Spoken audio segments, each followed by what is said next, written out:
बहुत बहुत बधाई हो आपको इस अच्छी रैंक के लिए, ढेर सारी शुभकामनाएं और आगे भविष्य बहुत अच्छा रहे, देश सेवा करो, ये शुभकामनाएं हैं मेरी।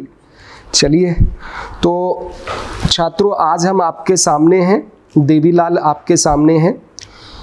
इनकी अच्छी रैंक आई है, आरएस में एसडीएम बनेंगे और पुलिस से अब ये जा रहे हैं प्रशासन में, एडमिनिस्ट्रेशन में। तो ये देखना हमें कि इस रैंक पर किस संघर्ष के दौरान ये पहुँचे हैं, क्या क्या इन्होंने स्ट्रगल किया है, और हमें ये भी देखना है कि इनसे आप क्या क्या सीख सकते हैं। ये एक छोटा सा जो हमारा इंटरव्यू सेशन रहेगा, इसका उद्देश्य ये है कि सुदूर ग्रामीण क्षेत्रों में भी जो बच्चे प्रशासनिक सेवा में जाना चाहते हैं उनको इनसे रियल मार्गदर्शन मिल सके। तो सबसे पहले मैं चाहूँगा, देवीलाल आपको बहुत बहुत बधाई हो बेटा, और आप इन छात्रों को अपना संक्षिप्त में परिचय बताएं। जी सर, मैं नागौर जिले के सर नावा तहसील में चोसला गाँव, छोटा सा गाँव है, वहाँ का रहने वाला हूँ। 2006 में सर मैं राजस्थान पुलिस में कांस्टेबल पद पे भर्ती हुआ था। फिर 2012 में मैं सब इंस्पेक्टर हूँ। अभी वर्तमान में मैं सब इंस्पेक्टर हूँ पुलिस के अंदर, जयपुर में पोस्टिंग है सीएम सिक्योरिटी में, और अभी इसमें ये रैंक आई है। सर जब कांस्टेबल में आने के बाद कुछ लोग मेरे सीनियर्स थे, वो तैयारी कर रहे थे, उनसे गाइडेंस लेके सब इंस्पेक्टर की मैंने तैयारी की। सब इंस्पेक्टर में होने के बाद मेरे उसमें 37 रैंक आई थी, और हिंदी के अंदर मेरे 186 मार्क्स थे। तो एक पेपर उसमें हिंदी का होता है। तो उससे फिर मेरे जो सीनियर्स थे और उसमें कुछ लोग सिलेक्ट हुए, तो उन्होंने गाइड किया कि एक बार आपको आरएस का भी ट्राई करना चाहिए।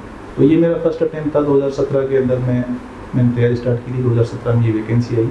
तो उसका एक फ़ायदा तो मुझे ये मिला कि जब सब इंस्पेक्टर की जो तैयारी थी, तो उसमें जो आरएस प्री का जो पेपर होता है तो वो सेम सिलेबस इक्वल होता है। तो एक तो वो मेरे तैयार था। दूसरा जो हिंदी का पेपर था तो वो काफ़ी लीडिंग, जैसे इस बार 120 नंबर का है, फोर्थ पेपर ने काफ़ी लीडिंग रोल इसके अंदर निभाया है। तो वो मेरा लगभग तैयार था। तो राजस्थान का मेरा पहले से पढ़ा हुआ था। बाकी चीज़ें कुछ है जो वो मुझे, मेरे गुरुजन हैं, मेरे मेंटर हैं, श्री प्रेमनाथ रत्न जी हैं, जिस निर्माण आईएएस से आपसे मेरे को गाइडेंस मिला है। ये गाइडेंस मेरा जुड़ता गया, मैंने उसमें मेहनत की और मैं सफलता से। आप जैसे नागौर से आप आए हैं, चूँकि नागौर कृषि प्रधान ज़िला है ज़्यादातर, और आजकल तो वहाँ पे ये गुंडागर्दी और इस तरह की चीज़ें भी, नशाखोरी ये भी बढ़ नहीं रही। तो चूँकि माता पिता का ये रहता है कि भाई हमारे बच्चे हैं वो अच्छी पोस्ट पे जाएं, तो मैं चाहूँगा कि आपके माता पिता के बारे में थोड़ा बताएं कि किस तरीके से उन्होंने आपका पालन पोषण किया और किस तरह से उन्होंने मोटिवेट करके जयपुर जैसे शहर में आपको भेजा। मेरे माता पिता किसान हैं, अभी भी खेती करते हैं, और सही बताऊं तो उनको अभी तक भी ये नहीं पता है कि अब मैं जो सिलेक्ट हुआ हूँ तो मैं किस पद पे हूँ। उन्हें, मैं चूँकि सब इंस्पेक्टर हूँ तो वो पता है उन्हें थानेदार है, वो बड़ा होता है उनकी नज़र में। थानेदार से अगर ऊपर बनाया तो जरूर कुछ अच्छा ही हुआ होगा। हाँ। लेकिन उन्होंने कभी हमें पढ़ाई के लिए ऐसी कोई कमी महसूस नहीं होने दी। उन्होंने कहा कि आप अच्छा पढ़ो, हम पैसे लगाएंगे आपके, क्या पढ़ना है वो आपको है। तो ये मैं जब जयपुर आने के बाद में, जब मेरे कई गाइड सीनियर्स थे, उन्होंने गाइड किया है। अब ये मैंने सर ये देखा, अगर आप वास्तव में मेहनत करते हो, अपने प्रति ईमानदार रहते हो, तो धीरे धीरे अब जैसे जैसे आप आगे बढ़ते जाते हो, आपको मार्गदर्शक भी मिल जाते हैं, मेंटर भी मिल जाते हैं, आपको हेल्पर मिल जाते हैं, आपको दोस्त भी मिल जाते हैं। लेकिन उसके दौरान आपको अपने प्रति ईमानदार रहना चाहिए। अच्छा देवीलाल, अभी चूंकि मार्क्स भी आ चुके हैं और हिंदी में आपने बताया कि बहुत अच्छे आपके एसआई में नंबर थे, तो बच्चे ये भी जानना चाहते हैं कि भाई आपके टोटल कितने मार्क्स थे, सब्जेक्ट वाइज कितने थे, इंटरव्यू में आपका कितना स्कोर रहा। देखिए, पिछले साल जो रिजल्ट आया था 2016 के जो रिजल्ट आए थे, उसमें मैंने टॉपर्स की जो मार्कशीट थी उनका एनालिसिस किया था, और उनकी जो स्ट्रेटेजी थी वो मैंने वीडियोज़ के अंदर देखी थी। तो उसके अंदर बेसिक मेरा ये टारगेट था कि मैं चारों पेपर्स के अंदर 100+ मार्क्स मुझे स्कोर करना है। कि जो 100+ मार्क्स स्कोर किया है वो प्रॉपर में आके अटकते हैं। तो मेरी स्ट्रेटेजी ये थी कि मैं सब में 100+। अब मेरे जो फर्स्ट पेपर में उसमें कम रहे हैं, 86 हैं, लेकिन जो मेरा सेकंड पेपर है उसने उसको बैलेंस कर दिया, उसमें 116 नंबर। गुड। थर्ड पेपर में 101 है और 10 में 110 है। तो मेरे जो टोटल हैं वो 414 मार्क्स हैं। फोर्थ पेपर में कितने आपके?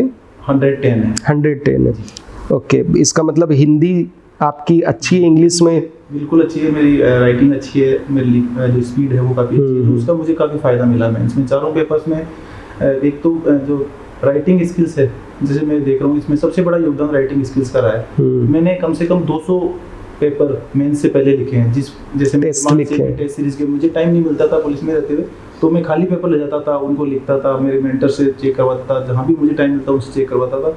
तो ना करते मैंने कम से कम 200 पेपर सर लिखे हैं। तो उससे एक तो मेरी स्पीड बन गई, दूसरा मैं देखता था क्लासरूम के अंदर लोग लास्ट टाइम तक लिखते थे, और चारों पेपर्स के अंदर सर मैं 5 मिनट पहले मेरे चारों पेपर कंप्लीट करके उनके अंदर जो मात्रा वगैरह चेक करके मैं बैठ जाता था।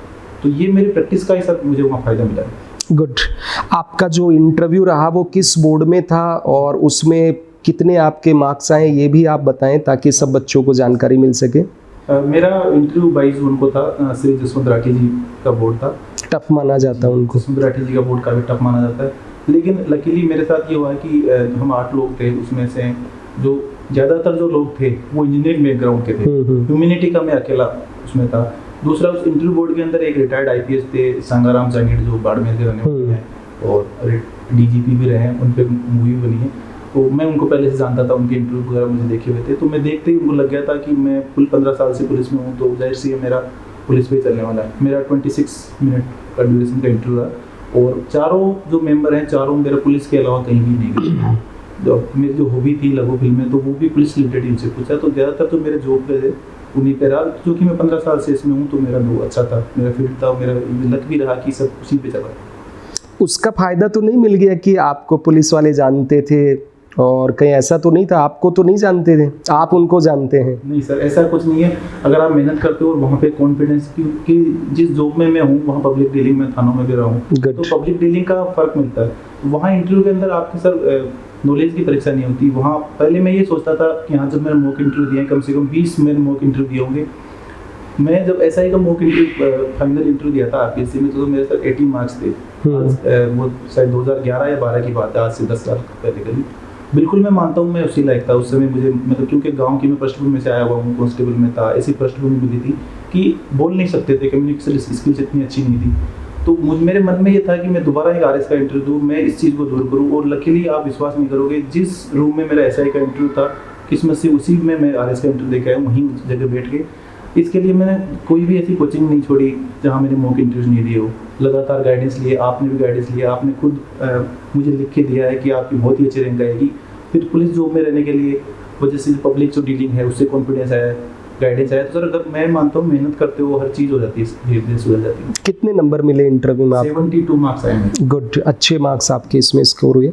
देवीलाल, आप चूँकि कांस्टेबल से आपका SDM साहब तक का सफ़र है, बहुत ही अच्छा ये संघर्ष वाला सफ़र आपका रहा है। अब हमारे राज्य के अंदर बहुत से ऐसे बच्चे हैं जो सुदूरवर्ती क्षेत्रों से आपका ये वीडियो देखेंगे, विशेष करके जो वीकर सेक्शन के बच्चे हैं वो भी आपको देख के मोटिवेट होंगे। कई तरह की भ्रांतियां होती है इस प्रिपरेशन को लेकर के, बहुत टफ है, नहीं कर पाएंगे, सिर्फ पैसे वाले ही कर सकते हैं, बहुत संसाधन इसके लिए चाहिए। आपने साबित किया है कि किसान का बच्चा भी अगर मेहनत करे तो कर सकता है। तो इस जर्नी जो आपकी रही है, इसको लेकर उन बच्चों को आप क्या संदेश देना चाहेंगे? मैं यही संदेश देना चाहूँगा कि मैंने एक इंटरव्यू दिया था एक न्यूज़पेपर में, तो वो छपा भी था। उसमें ये था कि जब मैं कांस्टेबल बना था तो मुझे RS की फुल फॉर्म भी नहीं पता थी, और ये वास्तविकता भी है सर। 12th क्लास पास एक गांव का बच्चा है, उसे RS वगैरह की क्योंकि इतना माहौल नहीं मिल पाता। गांव में हमारे या तो लोग फौज में थे या पुलिस में थे, या ज़्यादा थर्ड ग्रेड टीचर थे। तो एक सहज मानवीय प्रवृत्ति होती है कि व्यक्ति उसी से कॉम्पीट करता है जो अपना बिल्कुल नज़दीक हो या पड़ोस में हो। तो गाँव में माहौल ही ऐसा था। यहाँ आने के बाद जब माहौल मिला है तो धीरे धीरे होता है। तब मुझे भी ये लगता था कि सिविल सर्विस एक अपने आप में बहुत बड़ा वो है। अब जब मैं तैयारी की है, मेहनत की है, आत्मविश्वासन रखा है, लोगों से गाइडेंस मिला है, जब इसमें किया है, तो अब मुझे ऐसा नहीं लगता है कि सिविल सर्विस कोई रॉकेट साइंस से। बिल्कुल गांव का जो बच्चा है वो भी है, गरीब घर का है, ऐसा है। अगर मेहनत करते हो तो आप अपना मुकाम पा सकते हो, इसमें कोई बुराई नहीं। बिल्कुल सही बात है। बहुत से बच्चों में ये भी रहता है कि सिविल सेवा परीक्षाएं, इसके लिए बहुत लंबा टाइम चाहिए, बहुत ज़्यादा पढ़ना पड़ता है। कई बच्चे ऐसे मानते हैं, चूँकि शिक्षक हूँ तो मैं सारी चीज़ें जानता हूँ कि क्या क्या करना है, किंतु जब सफल हो जाते हैं तो उनकी बातें मंत्र जैसे लगती हैं। तो आपसे बहुत बच्चे मोटिवेट हों। तो ये जो भ्रांतियाँ हैं कि 20 घंटे पढ़ना पड़ेगा या पैसा होना ही इसकी एक सफलता के लिए बहुत बड़ा माध्यम है, इनको आप किस तरह से दूर करेंगे? मुझे नहीं लगता कि 20 घंटे की पढ़ाई कोई करता होगा। तो अगर कोई करता है तो मैं तो बड़ा आश्चर्य होता है, रोबोट जैसा होगा। क्योंकि एग्जाम से जब बिल्कुल सर एग्जाम नज़दीक आ जाता है तब तो टाइम का कोई देखा नहीं जाता, उसमें मैक्सिमम टाइम जितना हो उतना किया जाता है। लेकिन एग्जाम से पहले 6 महीने पहले, साल भर पहले 4-5 घंटे की अगर आप कंसिस्टेंसी रखते हो तो वो काफ़ी मददगार होता है। उस दौरान अगर आप 20 घंटे, अगर कोई कहता है मैं 20 घंटे क्या मैं करता हूँ, वो कहता है 12 घंटे भी अगर मैं पढ़ता हूँ तो वो अपना धैर्य खो देगा धीरे धीरे। 5-6 घंटे की कंसिस्टेंसी रखो तो उसमें काफ़ी कुछ किया जा सकता है। इस दौरान मेरा कहना यही है कि जो मूल मंत्र है कि एक तो सोशल मीडिया से दूरी बना के रखें। पूरे जर्नी के दौरान मैं किसी सोशल मीडिया प्लेटफॉर्म पे नहीं रहा हूँ। अभी भी मेरे पास कुछ लोग मैसेज करते हैं कि आपकी फेसबुक आईडी क्या है, जबकि मैंने कोई फेसबुक आईडी नहीं बनाई, इंस्टाग्राम है। इवन दो व्हाट्सएप ग्रुप्स का भी मैं हिस्सा नहीं रहा हूँ। उसका कारण क्या है कि उस पर झूठे प्रोपेगेंडा बहुत ज़्यादा आते हैं, उससे आपका दिमाग डाइवर्ट होता है। अब मैं बताऊँ आपको, व्हाट्सएप जब मेंस एग्ज़ाम थे उससे पहले मैंने व्हाट्सएप भी बंद कर दी थी, मेरा फ़ोन बिल्कुल बंद कर दिया था। फिर मैं मेंस दे के दूसरे दिन जब खोला तो उससे पहले एग्ज़ाम से जस्ट 25-26 जून को एग्ज़ाम था, 24 जून की रात तक ये मैसेज उस ग्रुप में जब मैंने 26 को देखा कि ये एग्ज़ाम आगे बढ़ने वाला है, उसमें कोई आरक्षण को लेके ऐसा कुछ इशू था। उस इशू को लोगों लेके माननीय मुख्यमंत्री महोदय से लोग मिले थे, ऐसा कुछ उस ग्रुप्स में चल रहा था। मुझे लगता है कि जिन लोगों ने भी ये देखा होगा, क्योंकि सुबह आपको एग्ज़ाम देना, वो बिल्कुल डिस्ट्रैक्ट हुए होंगे। तो मैं इस चीज़ से कहूँगी, सोशल मीडिया से आपको दूर रहना है, आत्मानुशासन और अपने प्रति ईमानदार रहोगे तो कोई नहीं रोक सकता आपको। आप चूँकि बहुत टफ सेवा, पुलिस आप जानते हैं कि बहुत टफ सेवा है, 24/7 है, मानसिक तनाव भी बहुत ज़्यादा रहता है। तो एक जो आपका थानेदार का जॉब था, वैसे भी माना जाता है कि भाई वहाँ तनाव बहुत ज़्यादा रहता है, पढ़ाई का माहौल है ही नहीं, तो किस तरह से बैलेंस किया आपने अपना वर्क और स्टडी? देखिए, इसके अलावा मैं शादीशुदा भी हूँ, मेरे 2 बच्चे हैं, एक 6th क्लास में, 4th क्लास में, तो 3 जिम्मेदारियाँ मैंने फॉलो की हैं। और सिविल सेवा का सर नेचर भी ऐसा है कि एक ऐसा सिविल सर्वेंट मिले सरकार को जो सब चीज़ों को मैनेज कर सके। गुड। तो फील्ड में हालांकि मैं नहीं रहा, तैयारी के लिए मैं नॉन फील्ड हुआ, इधर सीएम सिक्योरिटी में आया, यहाँ शिफ्ट ड्यूटी 6 से 8 घंटे, उससे एक्स्ट्रा जो टाइम मिलता था मुझे 4-5-6 घंटे जो भी मिलता था, तो उनमें मैं अपनी काफ़ी अच्छी परफॉर्मेंस देता था। उनमें ये रहता था कि मैं पूरा अपना 100% दूँ, 5-6 घंटे जो मुझे मिलते हैं वो मैं लगातार कंसिस्टेंट रखा। ओके। अभी नई वैकेंसी आ चुकी है, तो जो आने वाले अभ्यर्थी हैं जो 2021 आरएस के लिए तैयारी करना चाह रहे हैं, उनके लिए क्या संदेश आपका रहेगा? उनमें सर 2 तरह के हैं, एक तो बिगिनर्स हैं या जो पहले से तैयारी कर रहे हैं, उनकी सबकी अलग अलग स्ट्रेटेजी रखनी चाहिए। मेरी स्ट्रेटेजी रही थी कि मैं मेंस की तैयारी करूं, प्री की अलग से कोई तैयारी करने की आवश्यकता नहीं। हाँ, ये ज़रूर है कि प्री का जब एग्ज़ाम होता है तो उससे 1 महीने पहले आपको प्री पे फोकस करना चाहिए, क्योंकि जब कई बार ऐसा होता है कि बदकिस्मती से हमारा प्री नहीं निकल पाता और हम रह जाते हैं। तो आपको तैयारी मेंस की, क्योंकि लगभग इक्वल है, कोई चेंजेस नहीं है, मैथ और रीजनिंग के अलावा एक्स्ट्रा कुछ भी नहीं है प्री में, तो मेंस की तैयारी आपको करनी चाहिए। जब पीटी आ जाए तो 1 महीने पहले उस पर फोकस करें, साथ साथ में दोनों चीज़ें तैयार होती जाएगी, वो इंटरव्यू में भी फ़ायदा करेगी, तो मेंस की तैयारी पर फोकस करना चाहिए। गुड। कई बच्चे ऐसे होते हैं जो ये सोचते हैं कि हम प्री की कर लेंगे तो मेंस तो अपने आप हो ही जाएगा, या पहले प्री कर लें, प्री नहीं होगा तो मेंस कैसे होगा। ऐसे बच्चों को क्या संदेश होगा आपका, जो सेलेक्टिव स्टडी करते, पहले प्री होगा तो मेंस, इस तरह से? सर, मैंने जब स्टडी स्टार्ट की थी तो मैंने खुद के जो पूरा सिलेबस, सबसे पहले तो पूरे सिलेबस को मैंने समझा, सिलेबस के बाद में मैंने खुद अपने नोट्स बनाए। तो जो टॉपिक हैं टोटल 3 पेपर्स के, चौथा लैंग्वेज का, उसका नोट्स बन भी नहीं सकते। तीनों पेपर का सर मैंने जो टॉपिक थे, छोटे छोटे टॉपिक, उन एवरी टॉपिक को मैंने लिखा है।